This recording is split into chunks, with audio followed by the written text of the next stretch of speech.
सहनाववतु सहनौ भुनक्तु सह वीर्यं करवावहै तेजस्विनावधीतमस्तु मा विद्विषावहै। ओम शांति शांति शांति। वैदिक जीवन पद्धति, इस 5वीं कक्षा में आप सबका हार्दिक स्वागत है, अभिनंदन है। इस वैदिक जीवन पद्धति के प्रसंग में, इस विषय में धर्म पर चर्चा हम कर रहे हैं।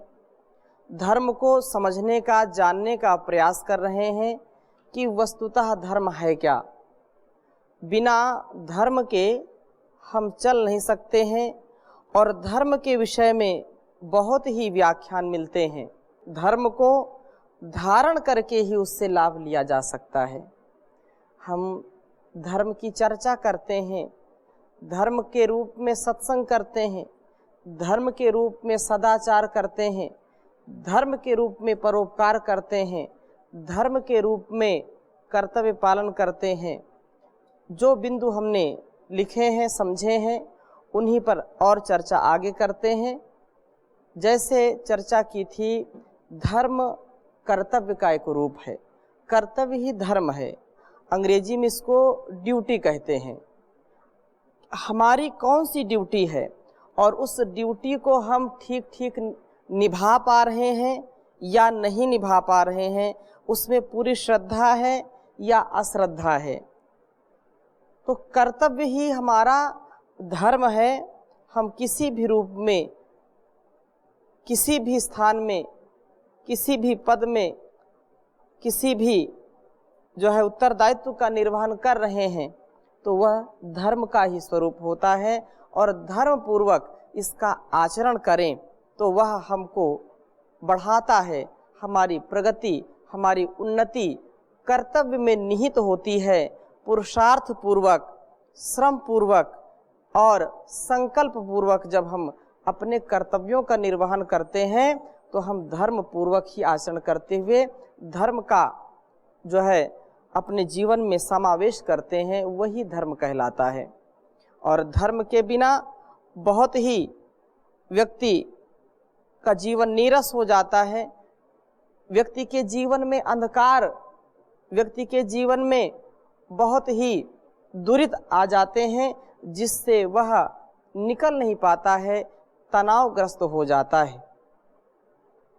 कल अंत में हमने चर्चा की थी कि जब धर्म पूर्वक हमारा जो उत्तरदायित्व है, जो शरीर के प्रति उत्तरदायित्व है, उसको हम जब उसका निर्वहन करते हैं तो हम शारीरिक और मानसिक रोगों से बच जाते हैं।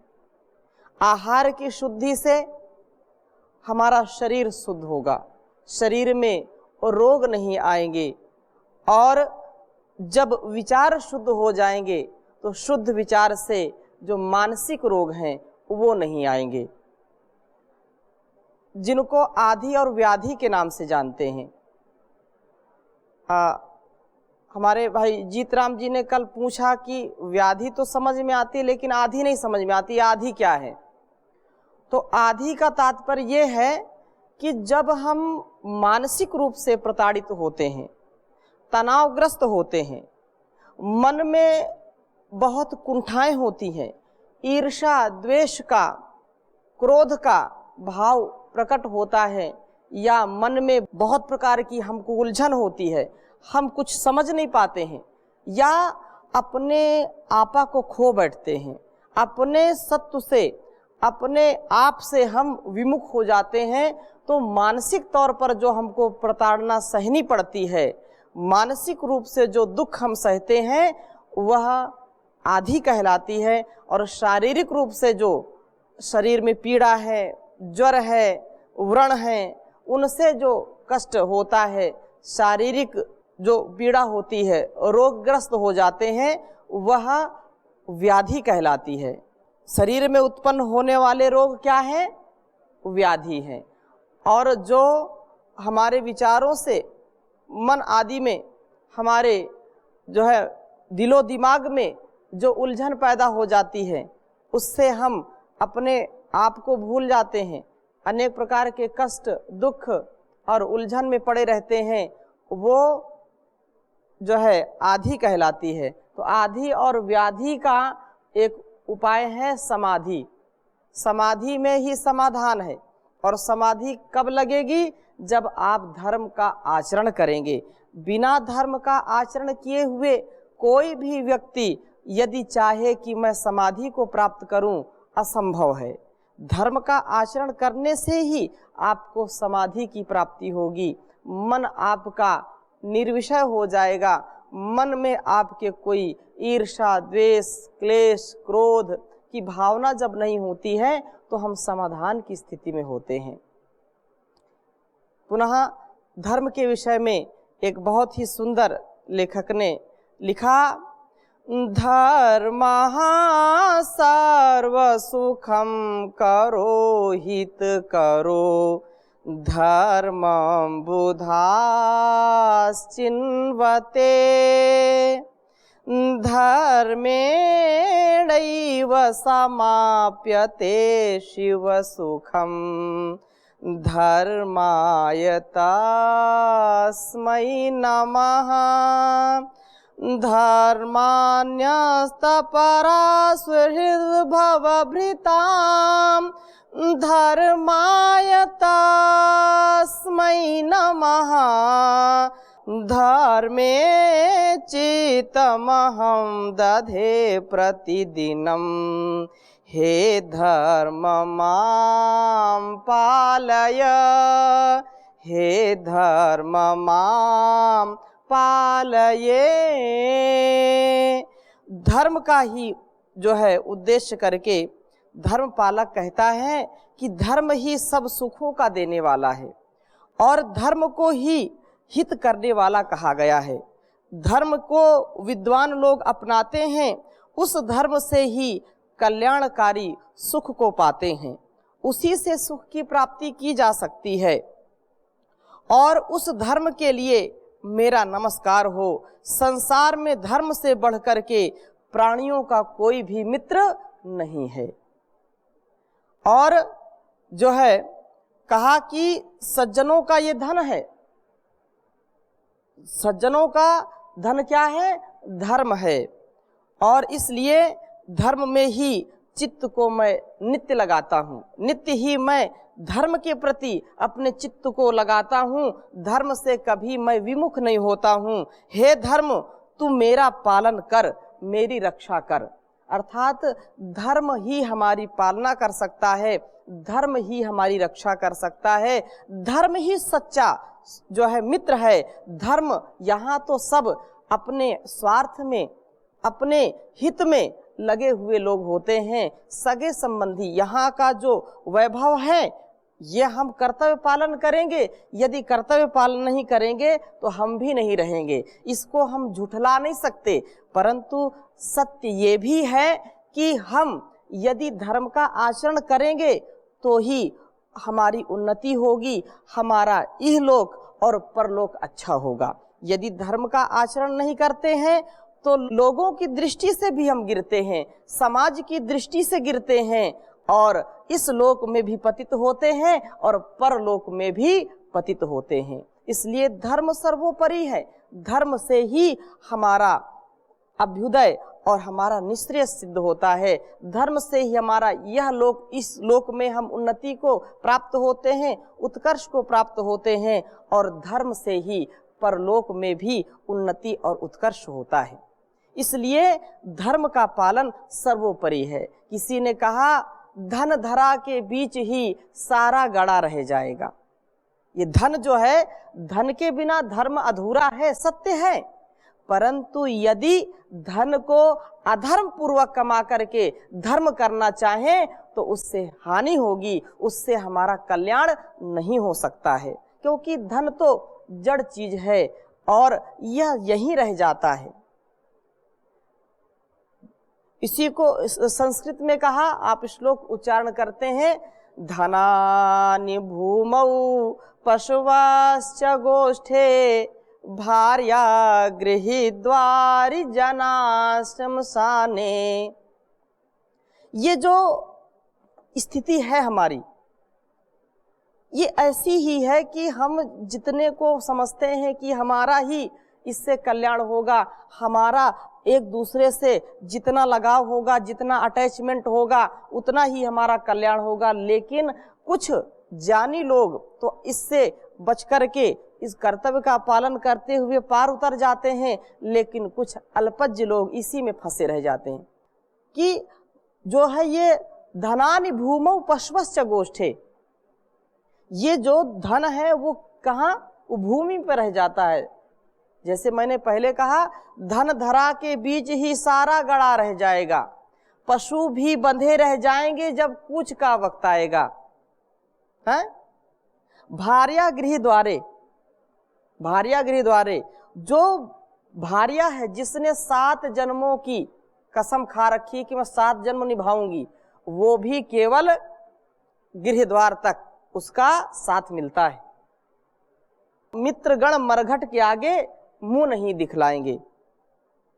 ये तेरी देहश्चितायाम परलोक मार्गे, देहश्चितायाम, ये शरीर जिस पर हमको बड़ा घमंड होता है, बड़ा गर्व होता है, बड़ा अभिमान होता है, ये भी चिता तक साथ देती है। चिता के बाद इस देह का कोई अस्तित्व नहीं होता। भस्मांतम शरीरम, ये शरीर क्या हो जाता है, भस्म हो जाता है, राख का ढेर हो जाता है। तो ये देहश्चितायाम परलोक मार्गे कर्मानु, जो है कर्मानुगतो, ये जो संसार में जो कर्म के अनुसार साथ में जाता है, कर्म जाता है, उसका धर्म जाता है। तो इसलिए कहा कि देह चितायाम परलोक मार्गे, परलोक मार्ग में भी ये देह जो है चिता तक जाती है, बाद में क्या है, एक सच्चा सखा धर्म ही रह जाता है। पुनः ध्यान दीजिए, धन धरा के बीच ही सारा गड़ा रह जाएगा, पशु भी बंधे रह जाएंगे जब कूच का वक्त आएगा, पत्नी भी तेरा साथ देगी गृह द्वार तक, मित्रगण मरघट के आगे मुंह नहीं दिखलाएंगे। ये तेरी देह भी चिता में यूं ही जल भुन जाएगी, अंत में सच्चा सखा एक केवल धर्म ही रह जाएगा।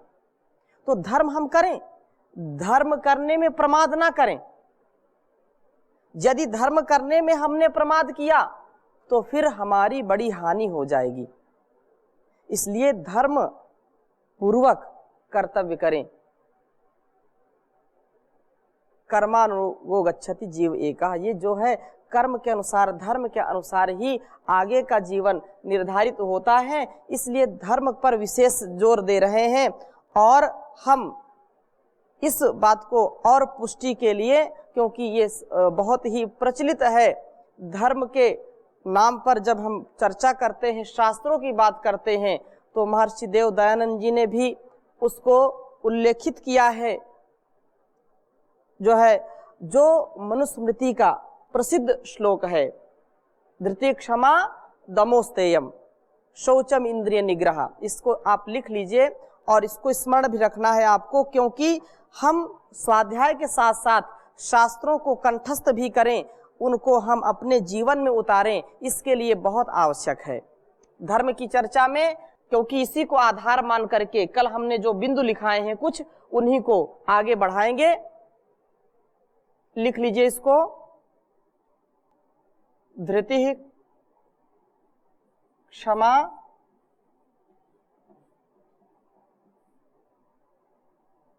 दमोस्तेयम,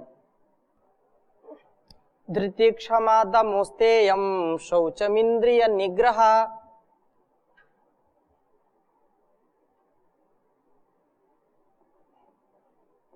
धीर धीर विद्या सत्यम क्रोधो दशकम धर्म लक्षणम। उच्चारण करेंगे, धृति क्षमा दमोस्तेयम शौचमिंद्रिय निग्रह, धृतिः क्षमा दमोस्तेयम्, शौचमिंद्रिय निग्रह, धीर्विद्या सत्यम क्रोधो, दशकम धर्म लक्षणम, धीर्विद्या सत्यम क्रोधो, दशकम धर्म लक्षणम, धृति क्षमा दमोस्तेयम्, शौचमिंद्रिय निग्रह, धीर्विद्या सत्यम क्रोधो, दशकम धर्म लक्षणम। ये जो मनु महाराज ने ये धर्म के 10 लक्षण बताए हैं, इनको जीवन में उतारने से हमारा जीवन पूर्ण धार्मिक हो जाता है। और यदि हमने इनको जीवन में नहीं उतारा तो हम धार्मिक नहीं हो सकते हैं। जैसे उदाहरण के लिए हम अपना कर्तव्य कर रहे हैं, कर्तव्य पालन भी एक धर्म है, उसकी चर्चा हम कर रहे थे। तो कर्तव्य पालन एक धर्म है और उस कर्तव्य को करते करते कभी ऐसी स्थिति आ जाती है कि हम बहुत ही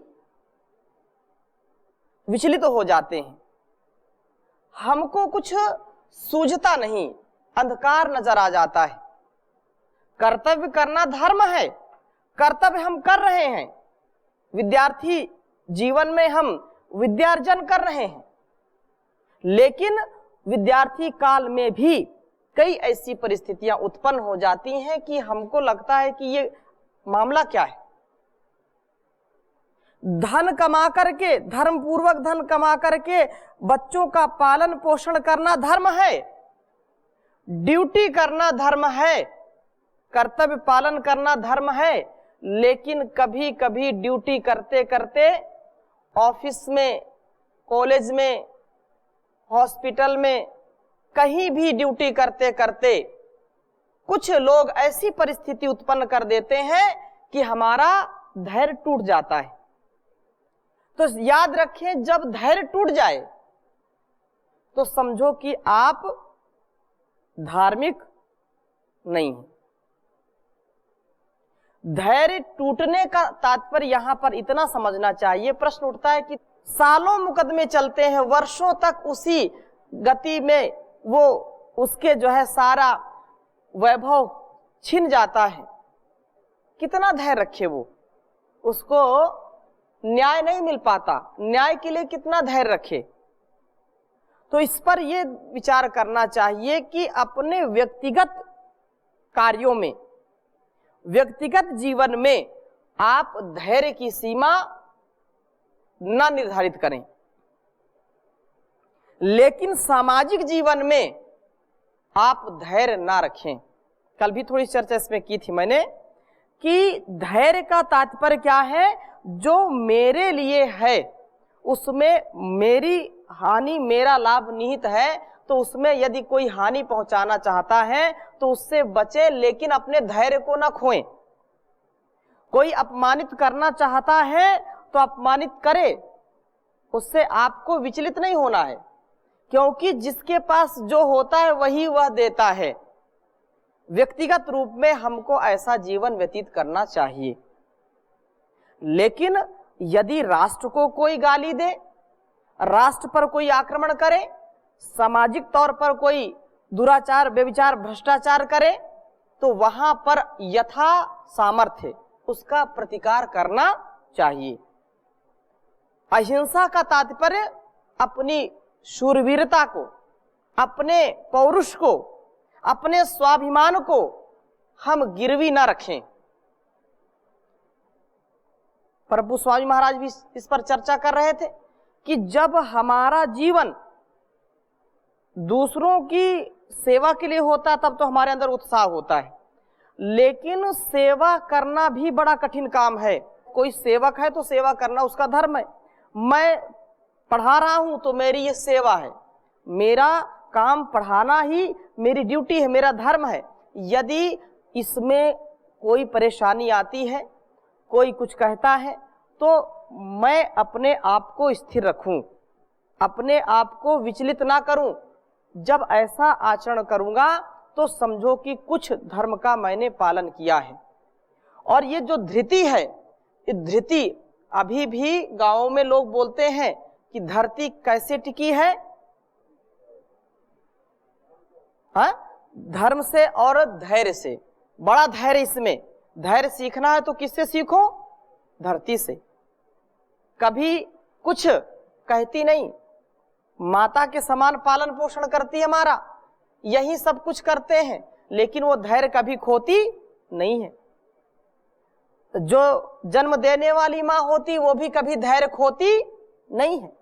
तो माँ से हम धैर्य सीखें। और यदि धैर्य नहीं है, छोटी छोटी बातों में, हम अनेक व्यवहारों में देखें, कहीं टिकट लेना है, कहीं पानी लेना है, कहीं दुकान है, कहीं कुछ ऐसी स्थितियों में हम लाइन लगा के खड़े होते हैं, तो उसमें देखो धैर्य किसमें कितना है। धैर्य नहीं रहता, सोचते मुझको पहले टिकट मिल जाए, वो सोचता मुझको पहले टिकट मिल जाए, फिर कोई पीछे से जाता है आगे की ओर। तो इस स्थिति में जिसको धैर्य नहीं है, हाँ, कोई ऐसी अपवाद की स्थिति आ जाए, कोई मजबूरी, कोई मुसीबत आ जाए, तो उसमें सब सहयोग करते हैं। लेकिन जिनके अंदर धैर्य नहीं है, वे चंचलता पूर्वक व्यवहार करते हैं। वो अपने आगे किसी को नहीं समझते, कहते हैं हम जहां से खड़े होते हैं वहीं से लाइन शुरू होती है। हाँ, ऐसा बोलते हैं ना, वो लाइन में हम क्यों खड़े हों, जहां से हम खड़े होंगे वहीं से लाइन शुरू होती है। ऐसे लोगों का धर्म कुछ नहीं कर सकता, वो धर्म का आचरण ना करते हुए अपने आप को धोखा दे रहे हैं। और जहां भी हम इसकी बात करेंगे, धैर्य सबसे पहले आएगा। आप श्लोक सुनते हैं, धैर्य, धैर्यम, धैर्यम जास पिता क्षमा च जननी शांति चिरम गेहिनी। ये जो धैर्य है, ये सबसे पहले गिना जाता है।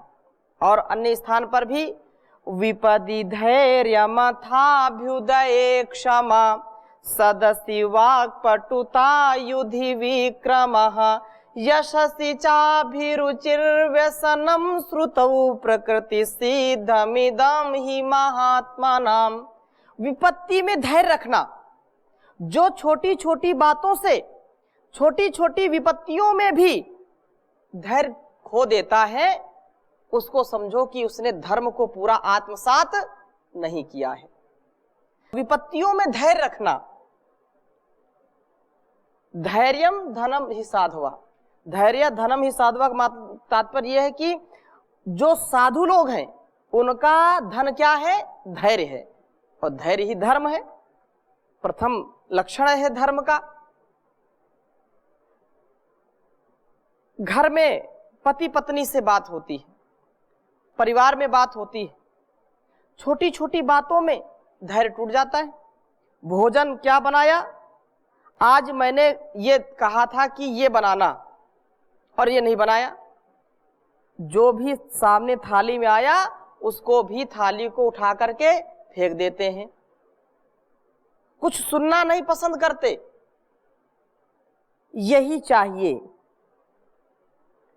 पत्नी भी यदि कहा कि आज ड्यूटी में जा रहे हैं जी और ये सामान लेकर के आना, जैसे ही घर पर आए पति देव, मेरा सामान आया कि नहीं आया, जो वस्तु मैंने मंगाई थी कि आई कि नहीं आई, और उसने कह दिया नहीं ला पाया, आज भी भूल गया, तो धैर्य, तो सारा गुस्सा नाक पर। वो पूरे दिन उसने क्या सेवा की, कितनी उलझने उसको थी, इसको पूछने का समय पत्नी के पास नहीं है। सारा गुस्सा उतार दिया, धैर्य को छोड़ दिया। धैर्य से ही पृथ्वी टिकी है, धैर्य से ही संबंध। भाई कोई बोले कि आज मैं रात्रि में आम गुठली दबाऊंगा मिट्टी के नीचे और सुबह मैं आम खाऊंगा, ऐसा हो सकता है क्या? धैर्य, उसको काल चाहिए, उसको समय चाहिए। समय के बाद ही यह फलित होता है, ऐसे ही धर्म का आचरण धैर्य पूर्वक होना चाहिए। जब धैर्य रखेंगे तो धर्म का फल आपको मिलेगा। यदि धैर्य नहीं है तो फल की आशा मत रखें। हम आशा तो बहुत रखते हैं, फल की आशा रखते हैं, लेकिन धैर्य नहीं रखते, धैर्य को छोड़ देते हैं। इसलिए हम बार बार लगातार धोखा खाते हैं, पतित होते हैं, बार बार हताश और निराश होते हैं।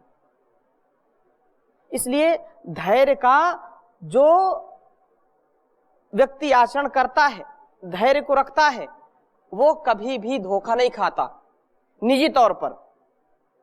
और धैर्य रखना चाहिए, उसका हम अपने जीवन में उतार करके देखें। एक बार ये करके तो देखें। परम पूज्य गुरु जी बार बार बोलते हैं कि इस जीवन में जो कुछ भी है, शुभ है या शुभ की तैयारी है, अशुभ कुछ नहीं है। लेकिन उसको धैर्य पूर्वक समझे तो, जाने तो, तब जा करके उसका जो रिजल्ट है, उसका जो परिणाम है, वो हमारे सामने आएगा।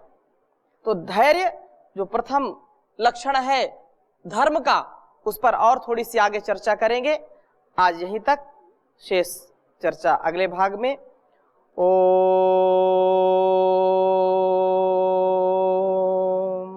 शांति शांति शांति।